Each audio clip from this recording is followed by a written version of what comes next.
Hi, everyone. I'm reaching out to talk story with you a little bit about where we are. I know what's fresh on everyone's mind still is what's going to happen in the fall. And, we certainly still have quite a bit of uncertainty out there. However, I want you to know what we are doing here at Waimea Country School to think about the future and make some plans. And first and foremost, our goal, of course, is to have the keiki and the faculty and staff back here at school, here on campus in the fall. And that's what we're planning for. That said, of course, we need to pay attention to state and federal mandates, and we'll always follow those. The other thing is we have two real key pieces of information to really consider when we're making these plans. One of those is, what will it actually look like when students, faculty, and staff are back here at school? What are the protocols? How are we going to promote wellness and safety?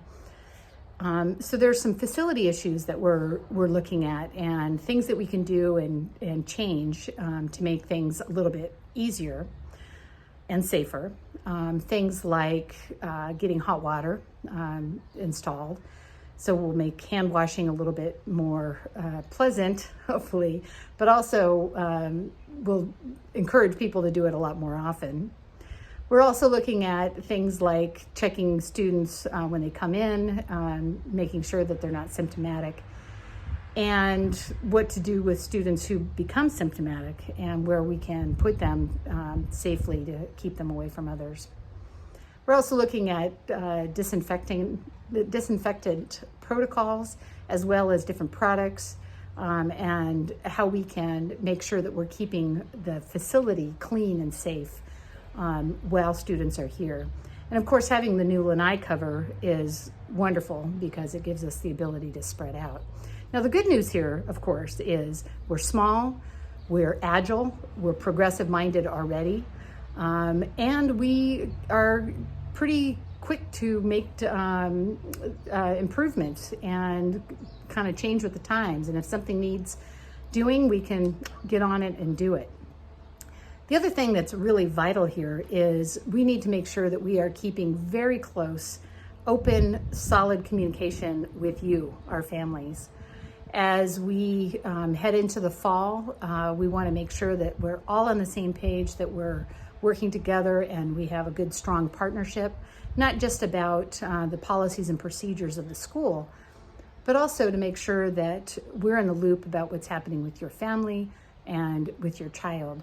We are absolutely committed to continuing to provide a solid education for your child and provide an experience for your family as part of our ohana to be part of the school.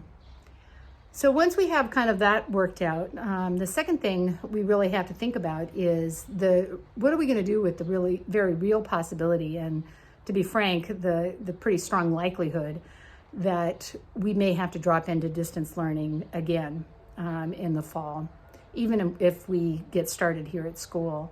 So one of the things that happened in March is when we had to drop into distance learning, we sort of were grasping at any kind of tools we could get that would make sense and help us get to it right away.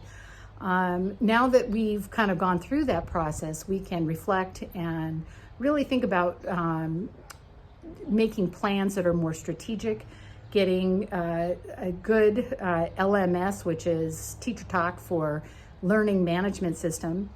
So we have some continuity on the digital side. And then when we have the students on campus, we can take that time to really teach those skills. Not only will our teachers and our faculty and staff know how to use those better, but we'll teach the students and then of course train parents. So if we are in a situation where we have to drop into a distance learning or a virtual learning format, we can do that with some fluidity and ease. And it won't just be, oh my gosh, what are we going to do? Here we are. So we are working hard on all those policies. I'm staying very up on all of the CDC recommendations. The other thing we're doing is really looking at things like, well, what will happen if one of our faculty, for example, tests positive, or what happens if a family member of one of our students or one of our students tests positive, and what will those protocols be, and how will we communicate that? How will we deal with the facility, and how will we minimize transmission? So all of that is coming into play as we work hard. And I just wanted to give you a quick update to let you know that we aren't just spinning our wheels here, but again, we're moving forward, and we will be in close contact. As always, I encourage you to reach out and talk story with me, and I'd be happy to answer any of your questions. So thank you, and be safe. Aloha.